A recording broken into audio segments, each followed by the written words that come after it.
एक छोटा बच्चा गली में रो रहा था। कोई उसे चुप नहीं करा पा रहा था। पर जैसे ही उसकी मां पहुंची, बच्चा तुरंत शांत हो गया, क्योंकि उसे भरोसा था कि अब मां आ गई है, सब ठीक हो जाएगा। क्या हमारे जीवन की साधना भी ऐसी ही नहीं है? ठाकुर श्री रामकृष्ण कहते थे, अगर तू मां को सच्चे विश्वास से पुकारेगा तो मां अवश्य आएंगी, क्योंकि मां अपने बच्चे की पुकार को कभी अनसुना नहीं करती।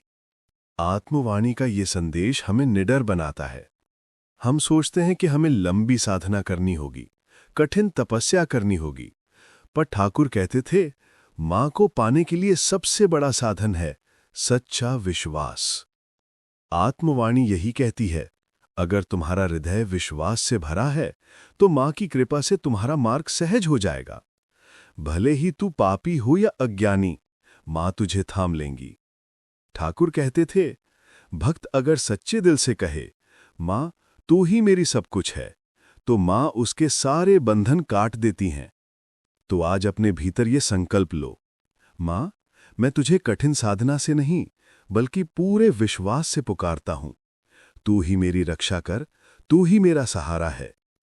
आत्मवाणी की आज की वाणी यहीं शांत होती है। पर क्या तुम अपने जीवन को इतने गहरे विश्वास से भर सकते हो कि मां को आना ही पड़े? आइए, अगली आत्मवाणी में हम विश्वास और भक्ति की इसी साधना को और गहराई से खोजें। आत्मवाणी, जहां आत्मा बोले,